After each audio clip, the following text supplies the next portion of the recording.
Okay, welcome from Dallas. Recording here midday Tuesday. I'm here for the Celtics. There's a lot of breaking news, but we are a day after Patriots minicamp, but that's what this podcast is about. So we're going to talk some football with Jeff Howe. He's going to love this. NFL National Insider for The Athletic. I don't actually know if you love it. I know I've asked you that. It's always the running bit when I have you on, but in all seriousness, I really appreciate the time. You were at minicamp yesterday. We have a lot to get to. But as far as that bit and how much you love it, or any Dallas thoughts, you want to lead off with something different? I mean, Porzingis' random leg tear that is apparently day to day kind of scares the hell out of me. I don't love that. I love the title, the way that you introduced me a whole lot more than I love the tendon hanging off of Porzingis' leg. Yeah, I learned some new things about human physiology coming here down to Dallas. I learned that downtown is like the least downtown feel of any big city that I've ever been in. And now, like I said, we're going to talk Patriots. Because look, when I, started on the beat, I'll be honest to you, Porzingis stuff aside, I wanted to have recaps that look like yours. And you were back here today. So I joked with you right off the top. I was like, okay, are you going for 2,000? Because I'm going for 3,000 words and every little detail that we saw, because that's the job, is take people where they cannot go, tell them things that they cannot know. So you and I just admitted before we got on air, we have not read each other's recap. So this will be good, authentic, just takes of, not knowing what the other person's going to say. The takeaway, though, obviously it has to start with Drake Maye. Everything does this time of year. And so the Patriots practice on Monday. That's what we're talking about. They were off today doing community stuff. They'll be back at practice on Wednesday. Are you going to practice tomorrow, Wednesday? Yep. Yeah, I'll be there in the morning and then for the Brady event at night. Okay, great. So you will have, I assume, another 5,000 words coming out of practice, but we're just going to have to deal with today because I was there. We will have more thoughts for folks who listen to this podcast regularly next week to recap Wednesday. But I wanted to bring in Jeff for that reason. And because I got to be honest, when I was thinking about who I wanted to have on this podcast, it hit me way too late. And it hit me at a time that you're not going to like this part, but I'm sitting on the plane early this morning coming to Dallas. Like, who was at practice yesterday? We've had a lot of people. Doug, Jardy was just on. And then the guy next to me on this plane, 2-seater row, nowhere to go. I'm on the inside, starts tearing ass in his sleep. It reminds me of the story you told when you came on last summer, and I'm asking you stories about your training camp tour. And the first thing is not like, sitting and talking with Sean McVay, which I think you hit on, or being in Tennessee and Nashville. It was, I took this plane ride. I felt like I was, Dutch oven the entire time. And that's my story.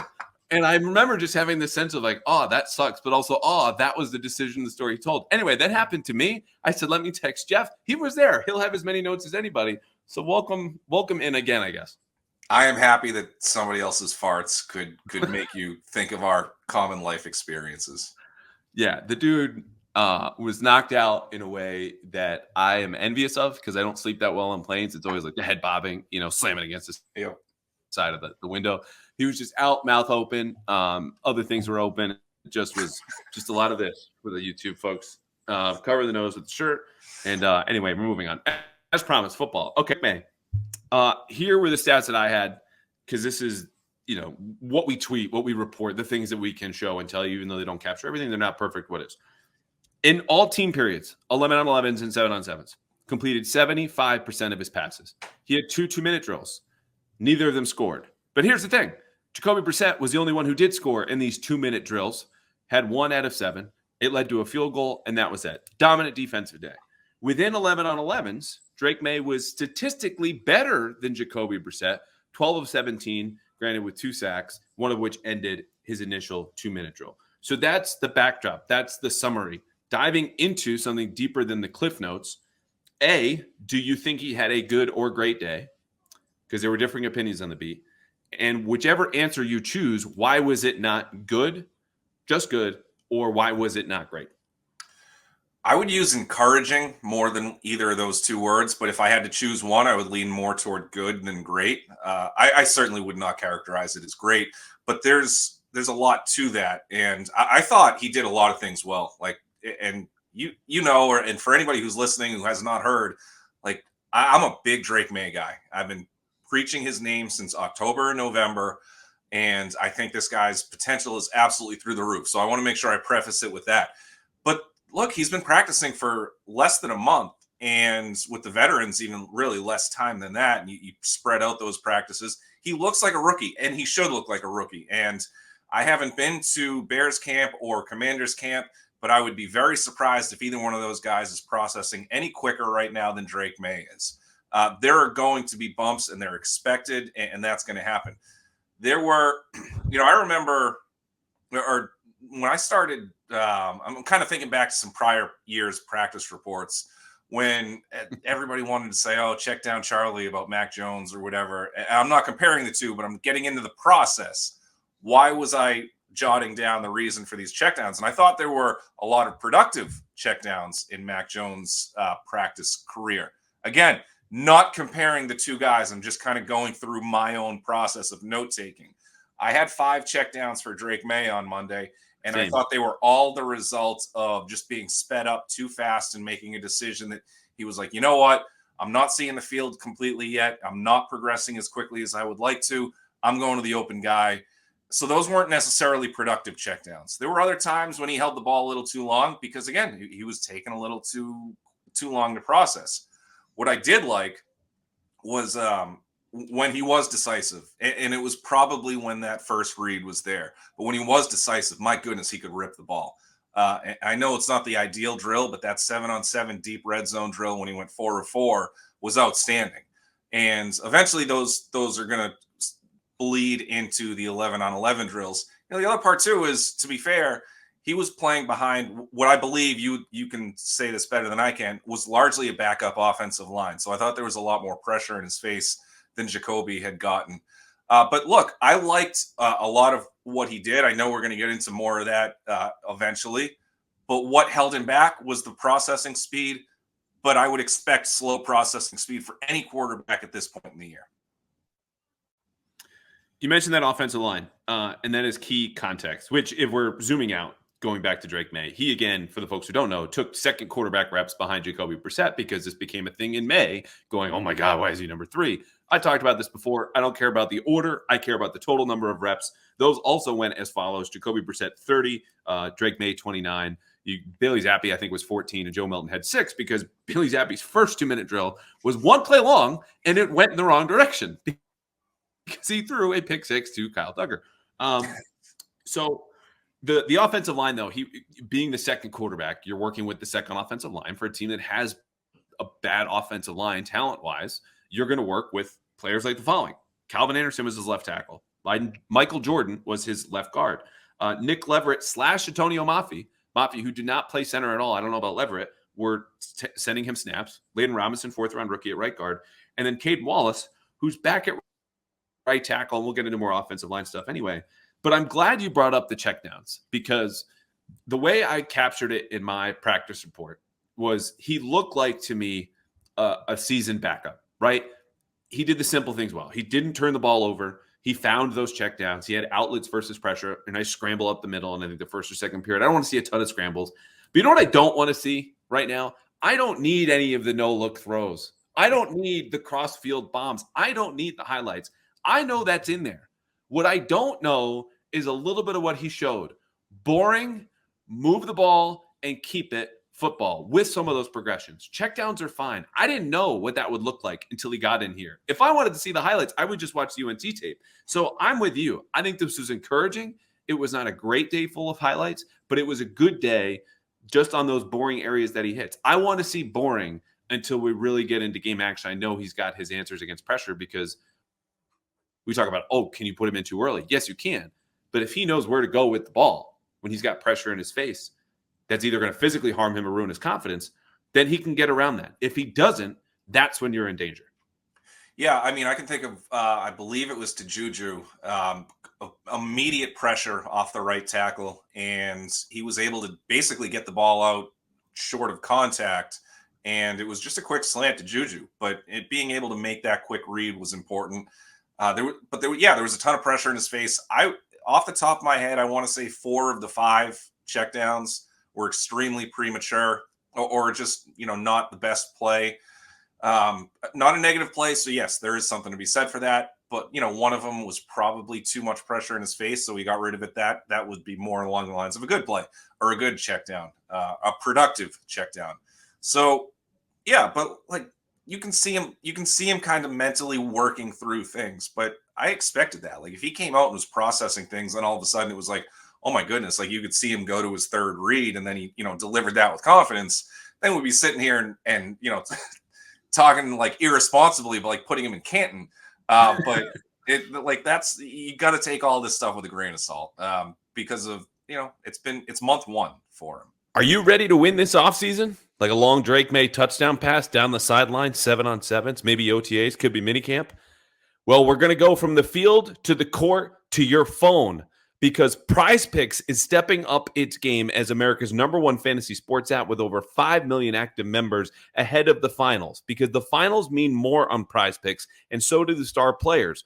All you need to do is pick more or less on 2 or more player stats for a shot to win up to 100 times your money. Again, with PrizePicks, you could turn $10 into $1,000 in a single game watching your favorite team, the Celtics or sports, baseball, maybe the Red Sox, this summer. You just make a PrizePicks lineup in as little as 60 seconds, need to make a pick or more on 2 to 6 player stat projections, and you're locked in. That's it. I've used it for the same reasons I just outlined. It's simple, it's easy, and if I'm watching the Sox at home, heck, I'll fire up PrizePicks, put a little money down, and get a lot more back. So download the app today and use code CLNS for a first deposit match up to $100. Again, that's code CLNS for a first deposit match up to $100 on PrizePicks. Pick more, pick less. It's that easy. Now, let's go through the 2-minute drills because I think that's, it's a 2-minute drill in minicamp, right? It's one day, it's one practice, not padded, all that stuff that I've been saying over and over and over and over again this spring. But I think those are the details that people want and are a little bit more illuminating because this is not only just 11 on 11, it's 11 on 11 against a defense that can pull out any trick out of its bag. And we know this Patriots defense has got a just absolutely massive playbook and specifically for third down. So how is he processing? How's he reacting to pressure, identifying the mic, all these different things.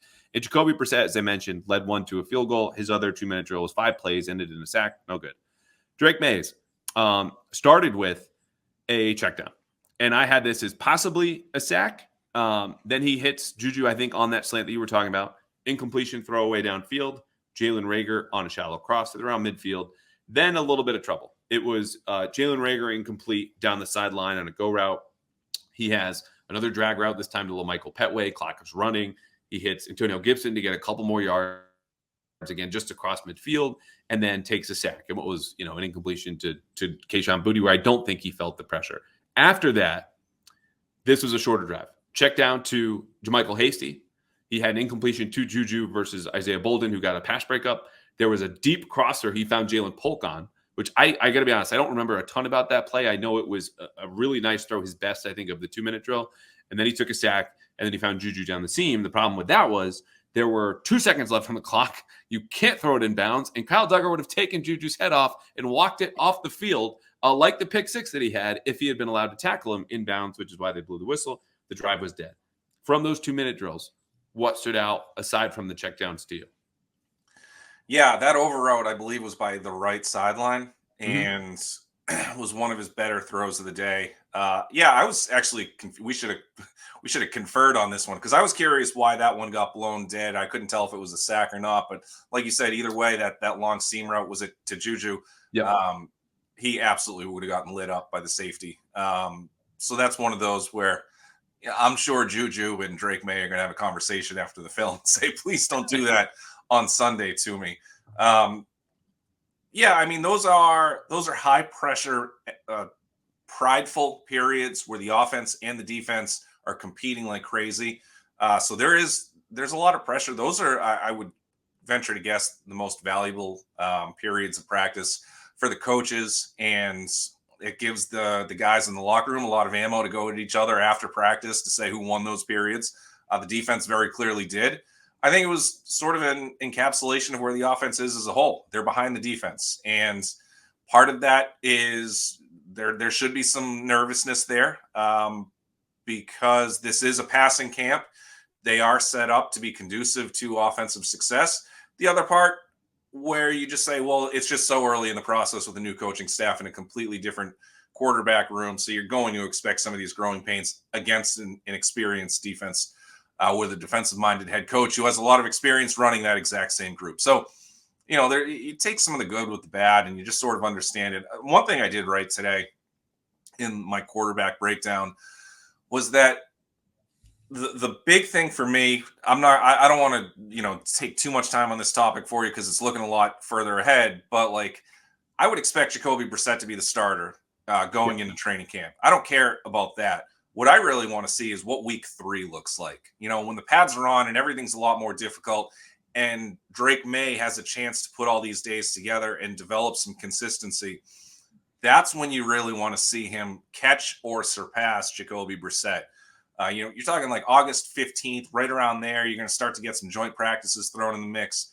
Not even about the preseason games as much. Those are a valuable step, no question. But like, I just want to see how they look against each. Not that I'm going to be there necessarily at this point, but what they look like if you're the fans, the writers, whatever, when you're there every day and you can really measure those guys and develop the consistency.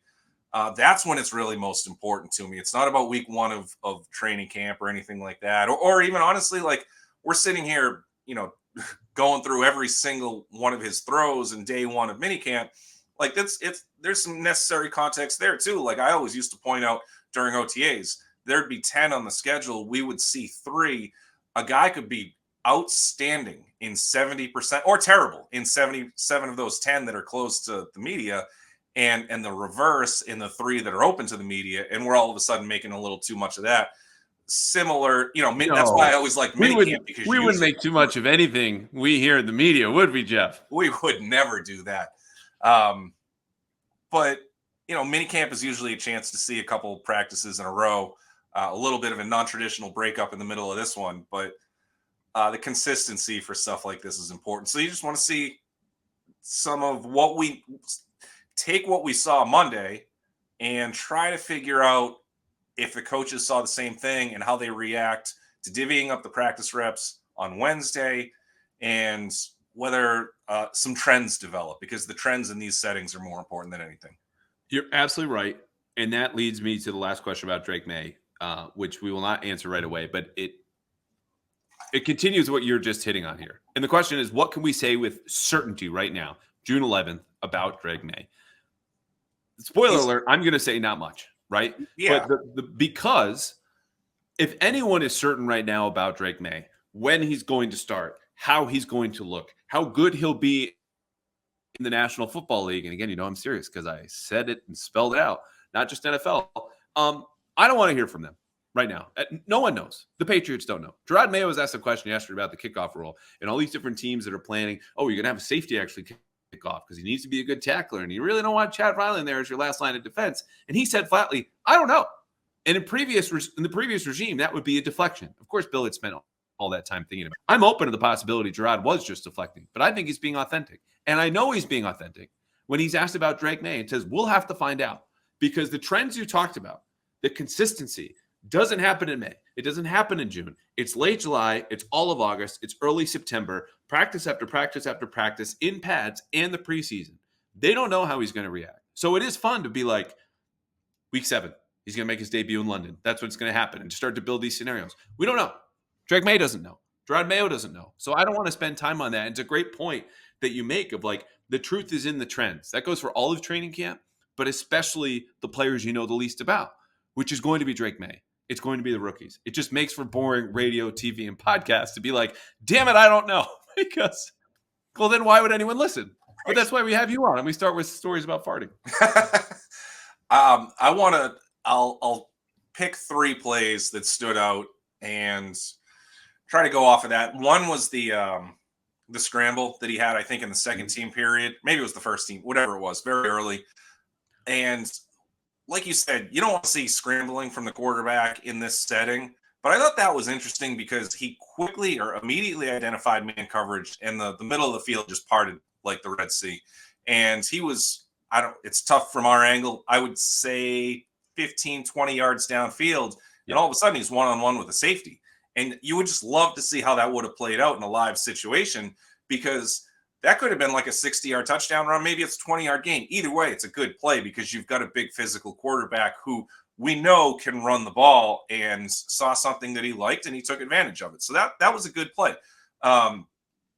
He had a throw in 7-on-7s in that deep red zone drill over a defender. It was probably a linebacker in a shallow zone, and he hit is it Bell, the rookie tight end, I believe, for a touchdown.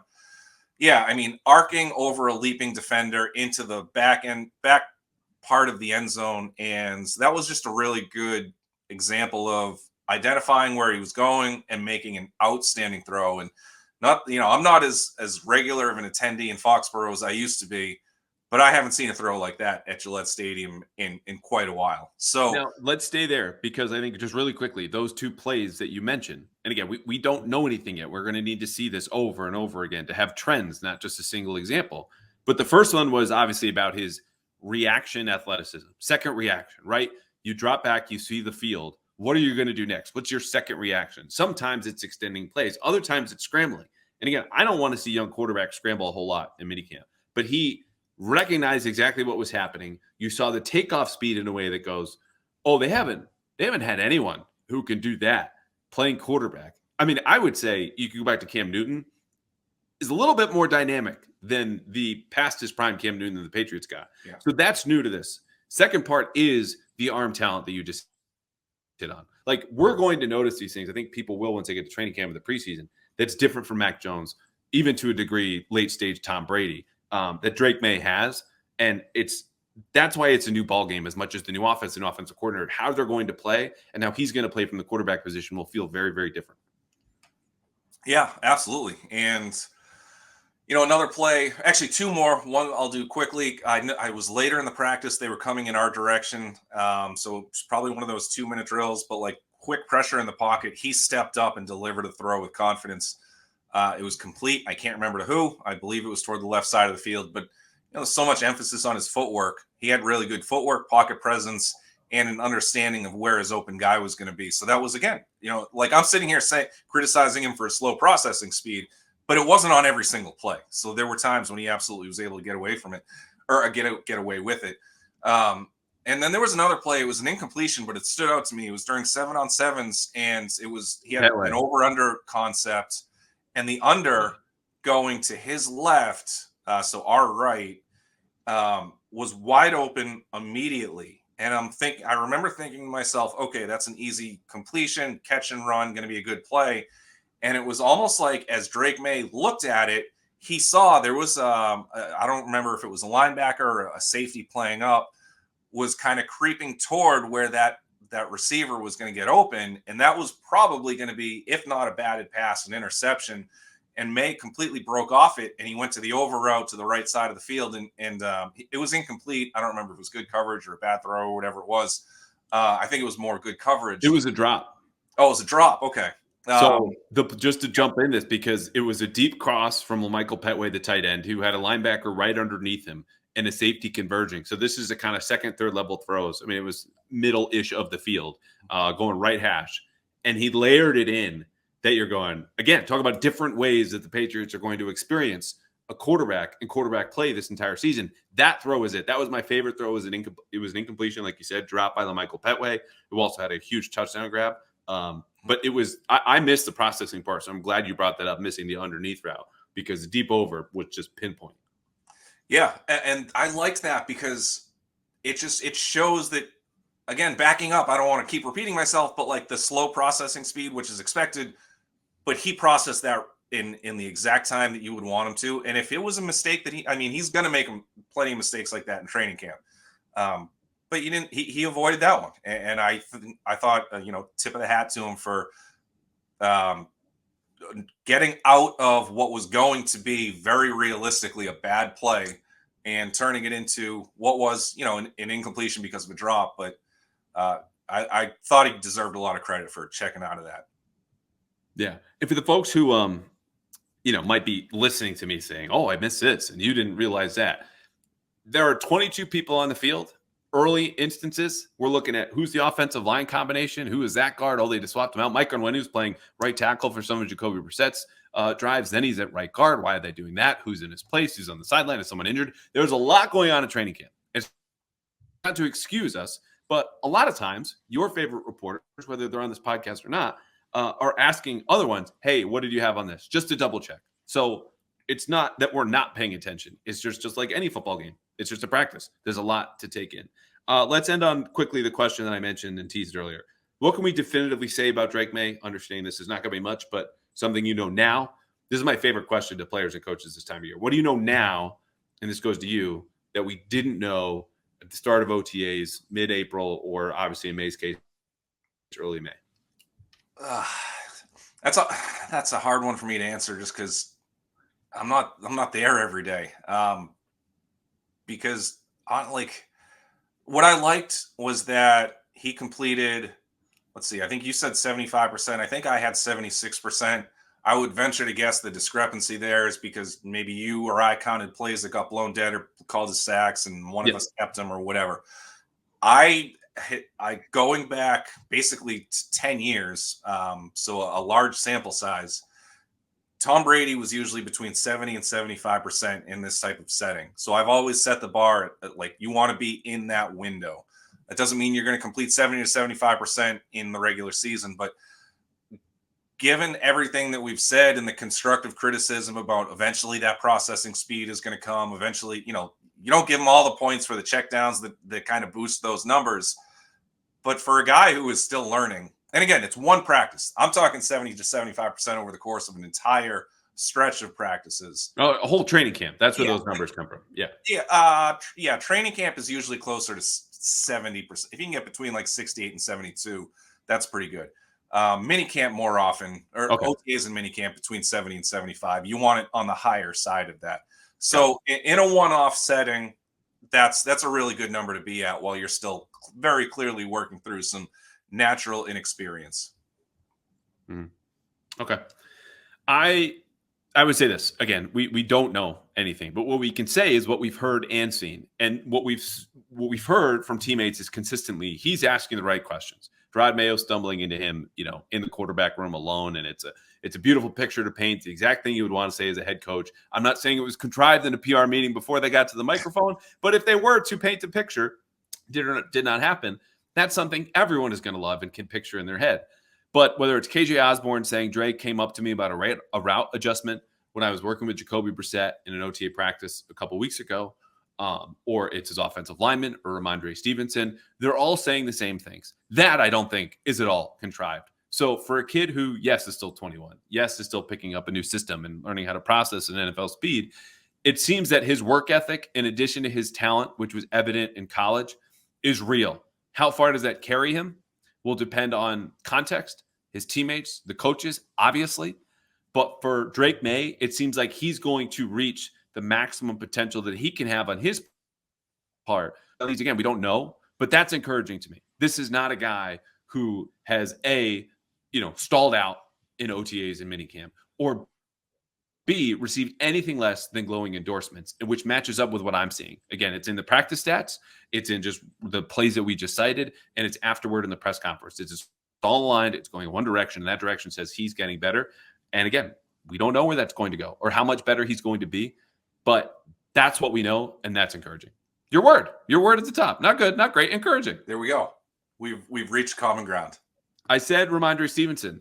He put a big, giant smile on my face. Everyone else who is talking, not my face, the famous social media platform, but anyone who was near him talking about his contract extension, because he said the words pretty close when answering a question about, hey, do you feel like you're close? And he was direct. Last night was like, oh my God, what is this segment? What do we do now? Do you know anything more about this? And what was your read on whether or not the Patriots should extend Rhamondre Stevenson? Well, I love the candor, the honesty, and is willing to kind of help out the news cycle. That's for sure. I think pretty close was a bit of an overestimation. I don't think anything's imminent. I know they've been making some progress. I think there'd be there would be a hurdle to clear if something like that was going to be agreed upon in the next 24 hours. But look, things are moving in the right direction. And I think it's consistent with what Elliot. Can you share what that hurdle might be? Probably money. Okay, good question by me. But that sometimes it's the length, right? Like it's, how long do we want to keep you? And for running backs, that's the question of how much longer do we want to give you, on this contract or this extension, right? Because you're in your physical prime now. What we're paying for is a player past his prime, theoretically, right? I mean, honestly, it could be something as simple as structure. They could be sitting here Okay. saying, "All right, and I'm throwing stuff against the wall with this because they're just not going to open the window to these negotiations until they're done." But like, it could be something as simple as saying, "All right, we're going to give we're good on the guaranteed money through 2 years, or 75% of it through 2 years. We just have to figure out how to structure it the best way to get this thing on the books in time." It could be something very similar to that, and that could be why Rhamondre is sitting there saying it's pretty close, because they've agreed on the important parts of the deal. They just need to work out some other things on the back end before everything is kind of passed between sides and agreed upon. So it could be something extremely simple where it just, it's with a lot of stuff happening, could take 2 or 3 days, or it could take a week, whatever. But I think it's consistent with the way Elliott Wolf and Judon Maye have worked here. They know how important it is to reward the guys who have put in the time. And yeah, they understand there's absolutely a perception of sitting here saying, "Oh, well, they're bringing back a bunch of guys from a 4-13 team." But it's not like they're bringing back the wrong guys. I mean, they're paying the good players, and you have to do that. The foundation has to start somewhere. You can't just change an entire locker room for the sake of change. And I know the other part too, I've probably mentioned it in the past, but like it's true. It's worth repeating. When you pay the right guys and you pay the in-house guys, that carries weight with everybody in the locker room, because they've seen the work firsthand and they know that guy deserves to get rewarded. And that makes everybody else kind of want to work a little harder, because they're going to sit there and say, "Hey, you know what? I'm doing all the right things, and eventually my time will come," as opposed to saying, and I understand the reaction, you want to build a team like a Madden squad or whatever and just bring in the highest rated free agents. But that doesn't work in real life. And there is a method to this. So that's why I think even before Rhamondre said it yesterday, I would have, I'm trying to not say expected, predicted is the word I'm looking for, that he was going to be one of the next guys up for a new deal too. So I was slightly skeptical just because of the nature of the position, the market, the way it's been treated. And the running back market got a big boost with top-of-the-line deals, Saquon Barkley being the most obvious example this past offseason. And that stuff is usually in flux. But I think we understand, again, the shelf life of a good to great running back is very short. You're not seeing any 30-year-old running backs out there breaking extra tackles, leading the league in rushing, or even remotely close. Stevenson's not close to being 30. But again, this would be money spent, down the road when he's not going to be probably as good as he is right now, or might be this season. Setting that aside, I did like the idea of this as kind of leverage play, being like, we're close, because, and I'm not saying it's a leverage play, but if the deal's not done, no one's going to be blaming the guy that they're drafting in fantasy, whose jersey you're wearing at home, sitting on the couch on Sundays, and is probably their best offensive player, not named Mike Onwenu. So it'll be, "Hey, Elliott, what's going on, man?" Yeah. And it'll be very dead in June, and we'll let this go by. But if it was supposedly close in June, and he said this, no one says this. What's happening? It can't be his fault. He wants to be here. Related to that, actually, let's stop, because I do want to bring up Devon Gotcha in a second. Any other offensive takeaways, whether they were the press conferences or just what you saw on the field? Jaheim Bell got a lot of love, I would say, from people who watch practice. Jalen Polk did. He caught 2 touchdowns. One was an out route. He beat Christian Gonzalez. Another one was over the middle from Bailey Zappi. Good practice. 3 catches because they're in the tight red zone. 2 were touchdowns. Great. I'm not going nuts over it. But what did you make of it? Yeah, Any other takeaways? Polk had a really good day. I thought that was it was an impressive performance, because he was, I believe off the top of my head, he was productive with both starting caliber quarterbacks, which is important because you want balance there when it comes to your targets. And, you don't want a situation. I don't want to just bombard some former player who's still in the league, but like you and I know, when there's a quarterback battle and one of those guys catches 30 passes in training camp from the backup and 4 from the starter, that usually isn't a good sign for that receiver. So when you see, a balanced level of production, that's a good thing. Yeah, he had one from each quarterback. So he was bouncing around. And, I'll say this too, just because we're on receivers. Devon Gotcha, 2 touchdowns, 1 was an out route. He beat Christian Gonzalez. Another one was over the middle from Bailey Zappi. Good practice. 3 catches because they're in the tight red zone. 2 were touchdowns. Great. I'm not going nuts over it. Any other takeaways? the top receivers working most consistently with Jacoby Brissett were KJ Osborne, who had 1 catch on 4 targets, and Tyquan Thornton, who had 2 catches on 5 targets and really has not performed in a way that you would expect for a third-year guy, put on muscle, and seems to have finally gotten it. Behind him was Juju, then sometimes Jalen Polk, and I'm forgetting who the 4/5 wide receiver was. But that's why I say one of each. They bounced around, but it was really the vets at the top. Demario Douglas worked second team most often. So, yeah, Douglas's catch to close out Jacoby Brissett's first possession with the spike and the scream at the back of the end zone was a great catch, and it wasn't the best throw, but his ability to kind of lean back and fall and make a great play. Every ounce of that celebration was well earned. Yes, yeah, full extension, 2 hands. I tweeted about it in time, and it was fit between 2 defenders. So I don't know if it was, when we talk about reaching back, it wasn't a great throw. Yeah, maybe it might have been the only window. You're right. It might have been the only window. Maybe my criticism of the throw was unfair. Okay, so we still have 3 months left until football, right? Right. So we still have to wait 3 months to go to a big game, right? Wrong. You can go to the NBA Finals with GameTime, my favorite ticket app, because GameTime is making NBA Finals tickets even faster and easier to get. Prices on the GameTime app actually go down the closer it gets to tip-off, and you can find killer last-minute deals, all-in prices, views from your seat, and the lowest price guaranteed to watch the Celtics in the finals with GameTime. I scroll through GameTime all the time, not even for big games like the finals. I'm going to go to the Red Sox, take the tee in, boom, have a beer outside, wait at 7:01 for a 7:05 first pitch. I'm in. I've got one of the best seats at the house, sometimes up to 60% off. And you can do this, customizing your spot, customizing your section, viewing your view from the seat in your section. And it could be last-minute ticket deals, flash deals, zone deals, whatever you want. But in the meantime, get on down to Causeway, Game 1, Game 2, Game 5, hopefully not a Game 7, to watch the Celtics in the NBA Finals, where you can take the guesswork out of buying those finals tickets with GameTime. Download the GameTime app, create an account, and use the code CLNS for $20 off your first purchase. Terms to apply. Again, all you have to do is create a free account on the GameTime app and redeem code CLNS for $20 off your first purchase. Download GameTime today for last-minute tickets and the lowest price guaranteed. Last tidbits for me, JaMychal Hasty had more catches than anybody else at practice. I like him more and more, obviously, as a kind of a backup third down back. You ideally lean a lot on Stevenson, right? And Antonio Gibson, who I think has looked good, solid. I like what I've seen from him. Not necessarily loved or gone crazy. The tight ends were quiet. Hunter Henry had 4 catches on 6 targets. The 2 that he didn't catch were broken up. Speaks to a little bit of iffy separation.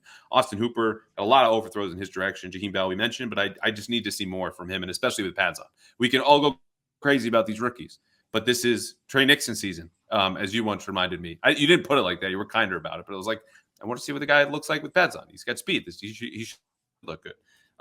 Offensive line, still Chukwuma Okorafor at left tackle, Sidy Sow at left guard. I've heard really good things about Sidy Sow going into year 2. And look, he's in his mid-20s. There's a guy who rent a car already anywhere he wants to go. So he should look good. This is the physical prime of his career.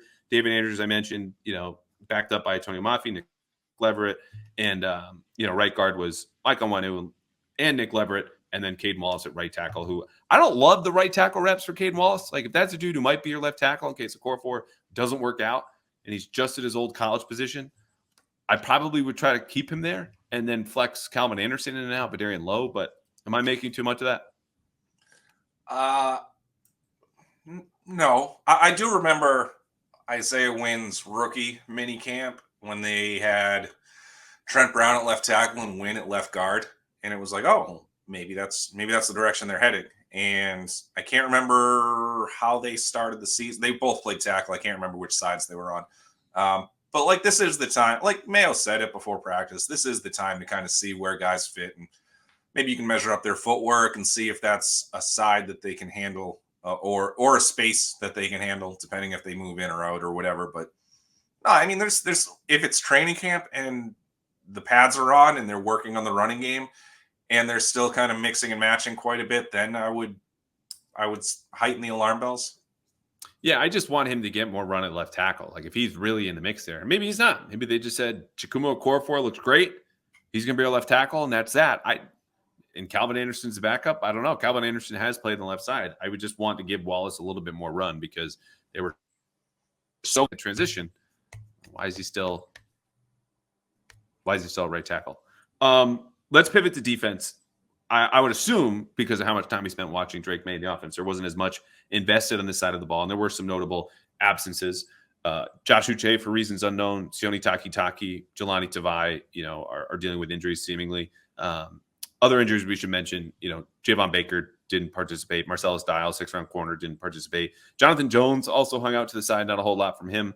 But I want to go back to Godchow because we have all this buzz about Matt Judon. He participated. He talked about it today on ZLX, our good pal Mike Giardi. And said, look, I'm not holding out. We're close on a contract. Is there any chance Devon Godchow is not close on a contract and he's upset about that? Because he's in the last year of his deal. It's over $7 million base salary, but none of it is guaranteed. This is a dude who had a helmet on, but no jersey, just a sweatshirt. Didn't really stretch, hung out in the positional drills, and maybe he's necked up. I don't know. But to me, that's what a hold-in would look like if it was a hold-in. Maybe that's something I got to look into. I've tried. I've got nothing. Otherwise, I would be sharing, not asking. Yeah. No, that was off my radar. So I can't speak to that. But the one thing that kind of gets the wheels turning is this was a big two straight big off seasons for defensive tackles. So those guys are at a spot where they can kind of jump on the trend of the league and get paid. So I could certainly see him wanting more money if he believes it's earned. Absolutely. And among those defensive tackles, of course, was Christian Barmore, who everyone now knows is the second highest paid Patriot ever by total, contract value. And so Devon's looking at him being like, come on. He's a good player, but I've been around. I'm a nose tackle. You don't have a real viable replacement for me when you want to go to those odd fronts and I'm at the zero nose straight up over the center and got to control play two gaps. Anyway, just something to keep an eye on, and it might not be anything, but I would think we talk about extension candidates. He's down the list if you're the Patriots, right? If Rhamondre is close, let's talk about Matt Judon. We don't know exactly where he is health-wise. Let's just assume 100%, whether it's now, whether it's going to be in a month. I'm encouraged if you're a fan that he doesn't want to hold in anymore. I think he called it trash last year. He doesn't want to do the agency side. He's got football goals. He wants to play football. He wants to be remembered as a great football player. But there's a business side of this. If you're the Patriots going, do we really want to pay a guy who's 32 coming off the edge and coming off injury? Where do you stand on everything about Judon? That's the type of guy that you want to make sure is happy. And by all accounts, I've heard great things about him. I know he's very invested in the community here. He's done some outstanding work. I've crossed paths with him at various charity events. So, that's somebody that has certainly earned it. And I'm not saying you got to pay him like a top 5 pass rusher or anything like that. But, you look at the age and where he could slot and you want to make him maybe of comparable aged players. You want to make sure that he's one of the most well-paid players at his spot.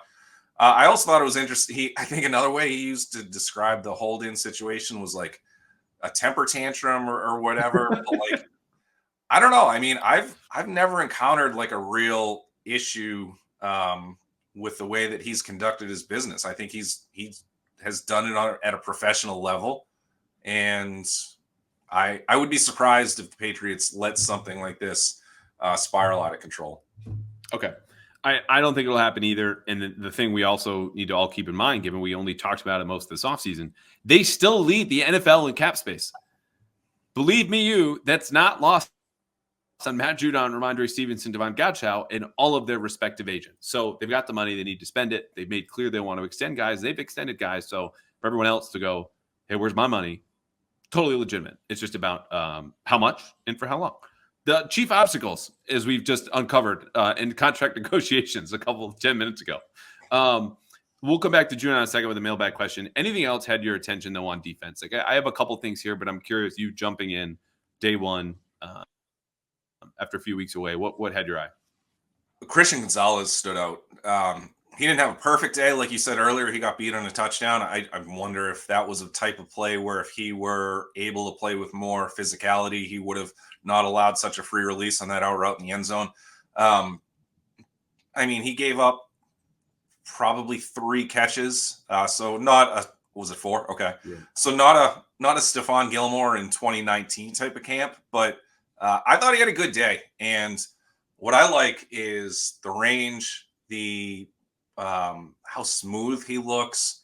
He might not be like one of the best cornerbacks in the league this year, but his potential to get to that point, I think, is very real. And just the fluidity that he plays with, I thought he had a really good day. Again, you're going to get beat, especially in this setting.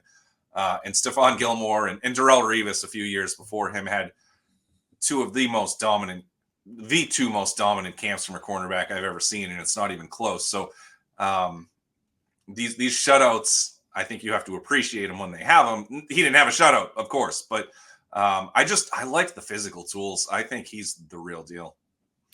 Yeah, I'm with you. I had him as a dud. We do the studs and duds in my report. And the first line of that report, specifically Gonzalez, was, look, he's a victim of his own high standard. And that's a standard, as I'm want to remind people of. I would like to see him play a 5th NFL game before I fit him for a red and or gold jacket. But the potential, as you just referenced and detailed, is evident. It's there. It's obvious. That's why we're all so excited, even if maybe we need to pump the brakes, because this is a kid who was 20 when he was drafted.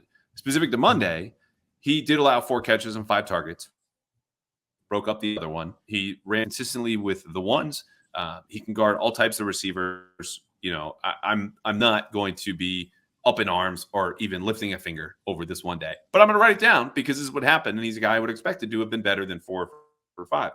Opposite him, though, is something that caught my eye because they rotate a lot of young corners across from Christian Gonzalez in that starting spot. And even some who got kicked inside, like Isaiah Bolden. We're talking a 6'1", 6'2" corner, super athletic. And Doug asked Drake Maye about this before. He's like, hey, what do you like about Bolden in the slide? He's a big dude. Drake was like, that's a good question. And that was his exact tone. It's like, we kind of ran out of bodies. And that's what it is. So when to refer back to like Gerard being a little bit more open and I would say authentic with us, when he says, I don't know, or that's a good question, we're just trying it out. He usually means it. Won't always be true. But anyway, it was Bolden. It was Marco Wilson, who they signed late last year. And there's one other corner I'm forgetting now, which is absolutely going to kill me. It wasn't Azizi Hearn. Wasn't Austin. Marcus Jones. Who? Was it Alex Austin? Alex Austin, yes, thank you. So they all got time with the ones at various stretches, and they'll rotate in these things. But those guys, Bolden, Wilson, and Austin, held up pretty well. And I think they finished as a defense with 5 or 6 pass breakups, and Peppers had 1, and Duggars had the pick, and Gonzalez had 1. But I think this is a deeper group than I was giving it credit for based on just what I knew about them, the limited tape, and their athletic profiles. Like, I think these might be some hard cuts come end of August. Yeah, that one's a little out of my comfort zone. I can't. I'm not going to blow smoke to the people. I could hear the thud of the doo-doo that I just dropped on your doorstep and walked away from, being like, I hope. Like, I felt it was good information, but it was the wrong place to put that, I should say. It wasn't doo-doo. It was just, the wrong. I don't know. I'm out of analogies. Dallas is messing with my brain. But anything else catch your eye about the defense before we have 2 questions in the mailbag? We'll get you out of here. No, the only thing I would just add to that is, look, the Patriots have proven time and again that they know how to scout cornerbacks. So if any of these guys do emerge into starters, then that wouldn't surprise me whatsoever. Yeah. Marte Mapu would have passed breakup. Safety position is still going to be really, really good. That's the only other thing I would add. Jalen Hawkins, again, still has my eye, and he's more of a free safety, but I'm not expecting this giant leap. I just wish he had picked a different number because the man is wearing the number 32 in the exact same way that Devin McCourty wore it for over a freaking decade, and I can't get Devin out of my head. And even talked to Devin about it. He's like, "Yeah, I've heard that." He's doing the same thing. I go, "Yeah." It's anyway. No one cares. Watching him play, playing that single high deep safety spot several times drove me absolutely bonkers. It was tough as somebody who's kind of flying in from 30,000 feet. And then the other part too is like with Julian Edelman in attendance, Tyquan Thornton can't wear number 11 and drop the first pass of practice. Like, that's just one of those things. Edelman couldn't have loved that. No. Yeah, and he was there. Speaking of Edelman, he'll be there for Tom Brady's event Wednesday night. I don't have anything on this. Is this in your comfort zone? The Brady night? Yeah. I mean, I'm going to be there. I've heard it's on Brady. So where are we going with this? I think I don't know, wherever you wanted to go with it. I know details have come out that Bill Burr is going to do an opening monologue or maybe MC. I think there's a country music star who has frequented Gillette Stadium. I know who will be there as well. I don't know if he's performing, but this has been billed as kind of a show. So music, maybe some stand-up is going to go on. I know my parents are going. This is the extent. This is why I asked you. This is not great podcasting. Bill Burr is my favorite comedian. So, okay. And I got in on the ground floor with that one. Have I ever told you can we get into story time or? Yeah, definitely. Stories here. So this is probably 2000. Yeah, it was 2010. I'm in year 2 at Nesson.com. This is the first year they started to put me on TV. And I want to say I'd been on TV like less than 5 times. I mean, this could have legitimately been like the second or third time I'd ever been on TV. So I'm in the offices, and somebody's like, "Oh, you got to go with the makeup artist." And I was like, "No, I don't." And they're like, "Oh yeah, you do. You got to go get makeup on right now." I'm like, "I've never done makeup. Like, I don't need to do the makeup." And they're like, insistent. No, like, we paid a makeup artist to come in. Like, everybody's doing the makeup. You need to go do makeup. And I was like, I really, really don't want to do makeup. And they're like, well, you're going to do makeup if you want this TV check. So I'm like, well, then I'm going to go do the makeup, but I'm not going to be happy about it. So I'm like going away. And as I'm walking away, one of the producers is like, oh, I got to go let Bill in. And I don't know who Bill is. Could have been an intern, could have been somebody without a key card, but they had to let somebody named Bill in. So I go into this makeup room, and I'm getting all this makeup put on for the only time in my life. This was ridiculous. So then all of a sudden I hear a very familiar voice coming down the hallway toward the studio. And I'm like, of course, I'm going to get a chance to meet Bill Burr for the first time and maybe the only time. And I'm sitting here with like makeup caked on my face. And I'm like, this is, and I'm 27 at the time. Like, I'm not loving the fact that, they put me through this whole experience, but I get out there and like, I got to introduce myself to this guy as my favorite comedian.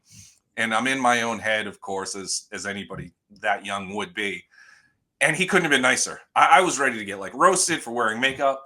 All he wanted to do was just talk Patriots. And like, this whole thing was probably like a minute or two. And it was really cool. I was very excited about that whole thing. And then I went in the next day and I told one of the producers, I was like, what was with the makeup situation last night? And he's like, well, you should have said no. I'm like, I did about 42 times. He's like, well, from now on, like, if they try to tell you, just tell them no and walk away. So the only time I've ever worn makeup in my entire life happened to be the time that I met my favorite comedian. But thankfully, he couldn't have been nicer. Good. Yeah, I was, as you were telling that story, I'm like, okay, what's Bill going to say? What would the joke be? What would the first, like, one-liner be, seeing you dolled up like a clown? Which, for the record, nothing wrong with wearing makeup. It's a comfort thing. I've never had that forced upon me over at NBC. I would decline it politely. I think probably take it after the second push, but kind of understand why you were reluctant. And that's a good story. You love hearing those where it's, the celebrity story could go one of two ways. These are people who have a lot of attention, who are always sought out, who are always stopped in the street. They could be a total jerk because sometimes they also just deal with a lot of jerks. And he just took the time and he talked some Pats. He was an everyman. Yeah, it was awesome. Cool. Okay. Speaking of Pats, 2 questions. First one, Matt Judon. This is from Lawrence. Are the Patriots looking to sign Judon for 1 or 2 years? Would you be willing to go for 2 years? Yeah. I mean, I know he's had the recent injury. But like, he's a pro. He's not somebody that you can never fully predict how the injury path will take a player. But he's not somebody that I would expect is all of a sudden going to fall off a cliff with the way that he prepares himself. Just fall off a cliff in terms of his body breaking down or anything like that. I would be comfortable paying him. I would too. And again, the question is always money, right? Like, this is the same thing with trades when they come up and we're doing segments or podcasts or radio, and it's like, oh, they should trade up. Well, what are you giving up? What are you getting in return? I need specifics here. And I remember the numbers we threw around last year. around 15, 16 million for guys who are on the edge. Trey Hendrickson in a really comparable deal. Now he's upset with his contract. I would also go 2 years, but my push would be that 2026 season, right? So if it's an extension, 1 year would be 2025 next year, and then 2 would be 26. It's going to be kind of an empty year, like a fake year, right? No guaranteed money. We'll make you whole now because he's at about 7 or 8, and we have to reconfigure for cap reasons anyway. We'll give you a full good 2025 year. You're going to be 33. When you're 34, like, you got to earn it. Maybe we can revisit that later. And if he insists on that being a little bit more of a partial guarantee in 26, then you got to give me something now, right? It's not going to be all 3 years. You're made whole now. We'll give you 2 full years guaranteed because, again, just like Stevenson, typically with running backs, we're not paying for prime Matt Judon anymore. This dude's a 4-time Pro Bowler. I don't think he's going to get to 6. Hopefully he does, but I would not bet on that. I don't think most people would. So that's how I would approach this. One more question for you. This question comes from Tatish, the DM today. With close to $46 million in cap space and June 1st in the rearview mirror, will the Patriots look to sign veteran free agents recently let go with a post-June 1 designation to supplement the roster? If so, any names on offense or defense that may be a good fit? So this is a small number of players, June 1 designations. My answer is no, because they had a undrafted rookie receiver out of Doug tweeted this, I think Stanford yesterday, try out on a rookie basis. And we know this is a youth movement. So I'm still on the record, would love David Bakhtiari to come on down. Charles Leno, someone who's played left tackle, even if you're older. But they're embracing not a tank, but just a complete makeover and embracing all of the young players that they're going to play. Yeah, they're in a tough spot. I'm with you on the left tackle situation. But, realistically, what is their ceiling this season? I mean, even if so you have to overpay in order to get the guy in. That would take away, I'm not using this as an excuse, but that would take away from what you could potentially spend next offseason when Wolf and Mayo should have a better idea of where they're going to be going into 2025, when the money would be more valuable to use. Burning some cash, baby, yes. Right?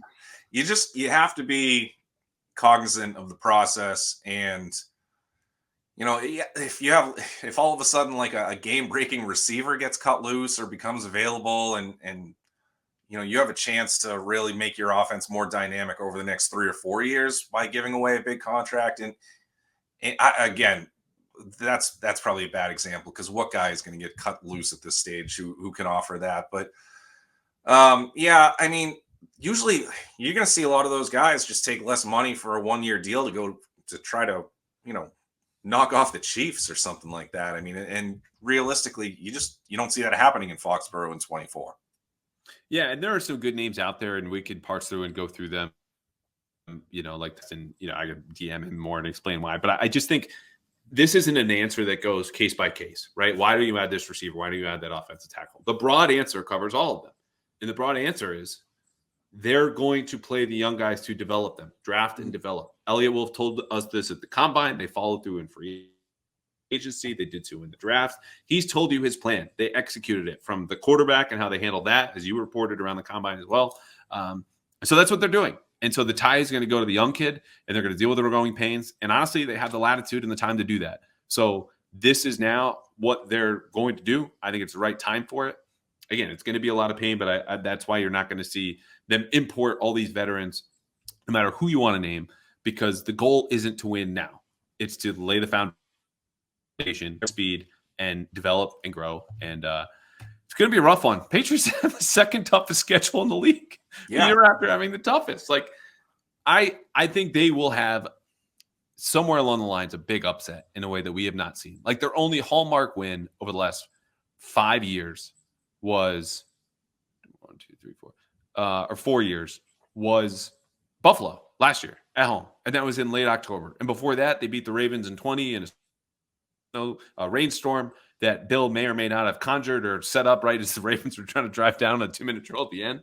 But that's it. And so I think there will be a lot of losses, but they're gonna punch above their weight, and the record's not going to be good. But I've decided this is my take on the season. It might be the Niners, it might be the Bills at the end again, but they're gonna get someone because it's the NFL. Yeah, I mean, like, even just getting back to the ceiling part, like if they win 8 games because Drake Maye really, I'm not saying they're going to win 8 games. I saw your head basically almost twist off your body. But if they win 8 games, as with the 90 that'll get pared down that they currently have now, and it's because Drake Maye plays really well and the offense starts to take shape and the defense reaches its potential, they'll be ecstatic. If they win 8 games because they fill out their roster with like 6 or 7 veterans who are not going to be part of their long-term plans, and it's sort of a mask more than anything because the young guys didn't develop and whatever, then that's going to hurt their draft stock. And I don't think they should be as happy about winning 8 games that way. It took me a long way to try to get your head screwed back on the right way. So I apologize for the whiplash there, but that's kind of what I was getting at. Well, I think it's, we talk about short-term, long-term planning. You get all those veterans, let's say they go balls out instead, do the exact opposite of what I just talked about. That is a sugar high. That is just instant gratification for instant gratification's sake. You're not going to go anywhere with the players that are still on the street, not because the Patriots left them on the street, but because all 32 NFL teams said, that's okay. We don't need you. Okay, you win 7-8 games. What then? You're not drafting at the top where you can get potentially a franchise left tackle or a number 1 wide receiver for Drake Maye, provided that he develops. So, that's where you want to be. One more draft that high, get a guy at a premium position, supplement the roster in free agency, keep extending guys you want to keep, let the Trent Browns, the Devontae Parkers, and expensive core special teamers walk out the door. So that's that. All right, we are heading into the offseason. Are you going to be at training camp much, if at all, this year? Maybe doing another tour? I'm doing another tour, still in the very early stages of putting that together, and hopefully it's wrapped up within the next 3 weeks, ideally. But depending on whether I go back out a second or third time will factor into how much I'm down at Foxborough. I mean, I'm going to make it a point to be there. I just don't know if it'll be one day like last year, or if I'm home for a chunk in the middle or end of August. I don't even know what their joint practice schedule looks like, to be honest. So I could be talking and you're sitting there like, well, no, they're going to be in Nashville that week, dummy. But yeah, if it all works out and I'm not on the road, I want to be down there to see like just how that quarterback battle shakes out, and just to see like some of the new things that Mayo and Wolf have implemented and how this franchise continues to just look different, because it's a new era and it's fascinating, and it's not that hard for me to find my way down there. No, it's not. I think you will be gone when they have joint practices. Last I heard, I think they're going to shoot for 1 practice. It might be before the Eagles preseason game. Don't hold me to that. And part of this is, a lot of fights on day 2. Guys get hot. They get worn down. They're seeing the same dudes, chirping builds up quickly. But we'll see. They have not officially announced anything yet. I hope you were there so we can, put our on the table and see who wrote the longer practice report, for better or for worse. As I started brainstorming how I was going to do the practice report late yesterday, I'm like, you know what? I focus so much on the quarterbacks that I can't do my traditional one. Like I didn't tally the receiver catches. I had them written down, but I didn't tally them. And I didn't focus so much on the offensive line or the defense, because it's just like, I got to play to my strengths at this point. It's hard. It's hard to like give it the necessary attention that I used to give them for years, because I was down there so regularly and I knew everything about all 90 guys in camp, or let's say 75 of the 90 guys in camp. Whereas I can't do that right now. So it wasn't a 3,000, 4,000 word report. It was a solid 2,000. We'll see what happens. We'll see what happens on Wednesday. Okay, we sound like such a-holes, meaning more me. Like, no one cares. You also don't have to do that because you're a national NFL insider, and you don't have to spend any more time in this rinky-dink podcast because you're also dad of 2. Thank you for coming from the bus stop to the show. Trying to rip me away from it right now. That was my cue. Maybe we'll have them on in the summer while you're gone off the tour, and we'll tell Jeff stories. They would love that. Caitlin too. Okay. Thank you, buddy. I appreciate the time. We'll be back next week. I think Fitzy is going to come back. You will have behind the scenes stories from Tom Brady's retirement ceremony. We will do our Patriots scrimmage draft, the 3rd annual, which feels crazy to say in this podcast, and more mailbags. We have someone from Ireland who's going to zoom in. Mike Clancy will be on the show. No mail fan today, so this is it. Thank you, Jeff. Thank you, everybody. See you next week.